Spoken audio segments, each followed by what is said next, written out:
할렐루야. 치도 말씀 TV에 들어오신 여러분, 예수님의 이름으로 축복하며 인사드립니다. 저는 서울 방배동에 있는 충만한교에서 26년이 넘도록 예수님의 이름과 성령의 영사, 일반 병원에서 고치지 못하는 귀신 축사, 우울증 치유, 공황장애 치유, 전염병 치유, 불면증 치유, 각종 육체 불치질병 치유, 뼈가 들려서 척추협착증 치유, 악성 근육통 치유, 개인 가정의 삶의 문제 치유, 부부 문제 치유, 기풍기도 뇌초증 등을 전문으로 사역하는 강영선 목사입니다. 지난 26년 동안 수천 명의 환자들을 예수님 이름으로 치유하여 정상적인 삶을 살아가도록 했습니다. 그거 목회자들을 치유하고 능력받게 해서 치유 사역자로 치유 목회하도록 훈련했습니다. 지금도 매주 월화 금토 주일 10시 12시까지 귀신 축사 내적 치유 기풍기도 치유 집회를 진행하고 있습니다. 특별히 상태가 중요한 분들에 대해서는 특별하게 별도 시간을 예약하여 개별 치유에 드리고 있습니다. 이 강의는 제가 그동안 집필한 90여 종류의 책들 중에서 그 중에 없는 다른 내용들을 첨부시켜가지고 새로 출간할 내용을 정리해가지고 지금 설명하며 강의하는 것입니다. 하나님은 로마서 9장 12절로 14절에 리브가에게 이르시되 큰 자가 어린 자를 섬기라 하셨나니 기록된 바 내가 야곱은 사랑하고 에서는 미워하였다 하신 것 같으니라. 그런즉 우리가 무슨 말을 하리요? 하나님께 불의가 있느냐? 그럴 수 없느니라 그랬습니다. 그래서 하나님께서는 택한 사람과 하나님을 찾는 사람과 하나님의 말씀에 순종하는 사람과 함께 하시고 축복하십니다. 예수와 야곱은 전형적으로 비교가 되는 사람들입니다. 오늘 말씀을 들으시면서 내가 예선가 야곱인가 보시고 빨리 하나님의 축복 속으로 들어가는 모든 자가 되시기를 예수님으로 축원합니다. 예수는 자신의 재능과 힘만을 의지하는 인간적인 사람이었습니다. 하나님을 찾지 않는 전형적인 아담이었습니다. 하나님 없이도 살 수 있다는 자만심이 풍성한 아담입니다. 하나님이 야곱과 에서가 출장이 전부터 각기 어떠한 품성을 가지고 성장할 것인가를 아셨습니다. 그는 에서가 하나님 당신께 순종하고자 하지 않을 것도 아셨습니다. 하나님께서 리브가의 근심하는 기도 응답하시고 리브가가 두 아들을 낳을 것과 형이 아우를 섬길 것도 리브가에게 계시로 알려주셨습니다.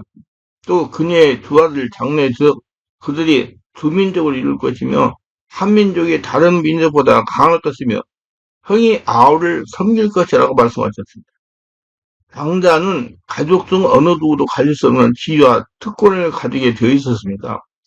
이삭은 에서가 사냥한 고기로 그를 공경하기 때문에 야곱보다 에서를 더 사랑했습니다. 이삭은 에서가 들짐승을 사냥할 때 나타내는 대담하고 용감한 정신을 좋게 여겼습니다. 야곱은 어머니의 사랑을 받았습니다. 그는 성질이 온순하며 자기 어머니를 더욱 기쁘게 하려고 했습니다. 에서는 유형적인 성향의 사람이요.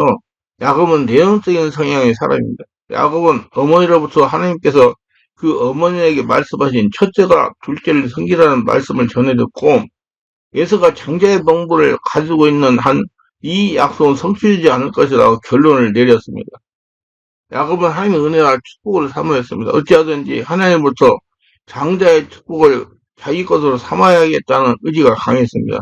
그는 어찌하면 장자의 축복을 자기 것으로 삼을 것 관심을 집중하며 하나님의 지혜를 구했습니다. 때마침 에서가 배가 고파 피곤하여 들에서 돌아왔을 때 야곱은 에서의 궁금함을 이용하여 자기의 이익을 얻으려는 심상에서 만일 그가 장자의 명분을 포기하면 먹을 것을 주겠노라고 제의했습니다. 이래여 에서는 장자의 명분을 야곱에게 팔았습니다.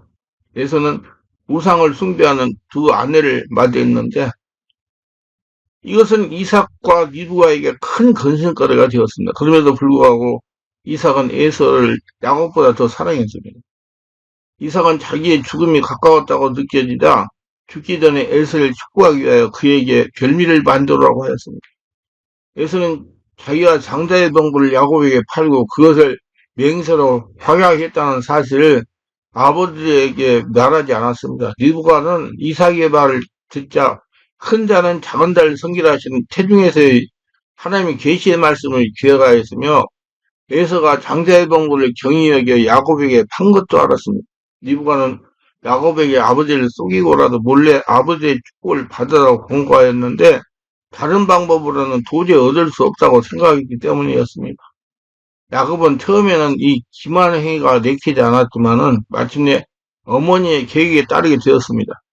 리브가는 이삭이 에서를 편애하는 것을 잘 알고 있었으며 따라서 말로 따져서는 이삭의 생각을 바꿀 수가 없다고 판정했습니다.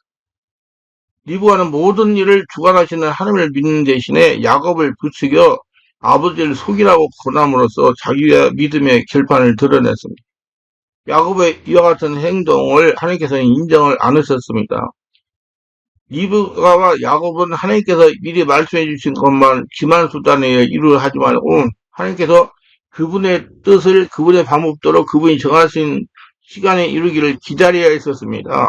만일 에서가 장달에서의 축복을 그 아버지에게 받았다 하더라도 그의 번영은 하나님께로부터만 오는 것이어서 에서의 추구하는 행동에 따라 행통이나 혹은 불행을 주셨을 것입니다. 만일 그가 의인 아벨처럼 하나님을 사랑하고 공경했다면 하나님의 인정을 받아 축복을 받았을 것입니다. 그러나 악한 가인과 같이 하나님과 그의 명령을 존중하지 않고 그 자신의 타락의 길을 따른다면 하나님의 축복을 받지 못하고 가인처럼 버림받을 것입니다. 만일 야곱이 일반적으로 받은 장자의 축복과 특권을 누리지 못할지라도 그가 가는 길이 의롭고 그가 하나님을 사랑하고 경외한다면 하나님의 축복을 받을 것이며 하나님의 번성케 하시는 손이 그와 함께 있어서 그를 형통케 할 것입니다. 우리 모두 바르게 하시고 하나님의 인도와 보호를 받고 따라가시기를 예수님으로 축원합니다. 그러면 에서와 야곱의 다른 점은 무엇일까요? 그들은 신앙심에 있어서 크나 크게 대조되게 다른 점이 있었습니다. 에서는 하나님께 대하여 전혀 관심이 없었다는 겁니다. 이것이 창세기를 읽어본 에서의 생애 속에서 충격적으로 느껴지는 겁니다. 에서는 사냥꾼에서 아침에 일찍 일어나서 전통을 걸어매고 화살 잔뜩 넣은 다음에 활을 들고 나가면 하루 종일 산과 들로 뛰어다니면서 향을 던지고 활을 쏘고 이렇게 해서 짐승을 잡아옵니다. 그걸 요리해서 자기도 맛있게 먹고 아버지도 드리니 아버지 에서의 사냥놀이 때문에 에서를 좋아했습니다만 에서의 생애를 통해서 볼 때 그가 하나님에 대한 말을 한 번도 한 적이 없고 에서가 하나님께 기도했다는 말 한마디도 성경에 없습니다. 에서는 도무지 하나님께 관련해서 무관심했습니다. 그러나 기도나 신앙생활이라는 것은 그에게 아무런 관계도 없었습니다. 야곱은 교활하고 꾀가 많은 사람이었으나 그는 하나님께 대해 깊은 관심을 가졌습니다. 야곱의 생애는 늘 하나님이라는 말이 주위에서 떠나지 않았고 야곱은 기도 생활을 했으며 야곱은 어머니와 함께 집에 있으면서 어머니를 통해서 많은 하나님에 대한 말씀을 들었습니다.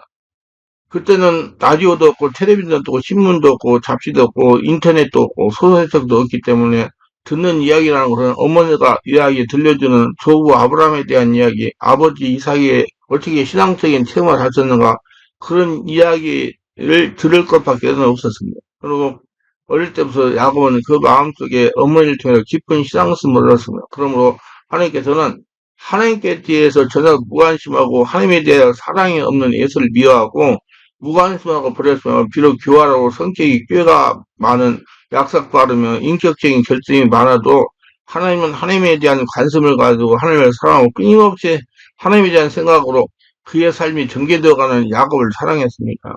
왜냐하면 하나님의 손에 얹히면 어떠한 사람도 인격도 변화될 수 있는 권능이 하나님이시기 때문에 사람의 성격은 문제가 안 되는 것입니다. 사람에게 행위도 문제가 아닙니다.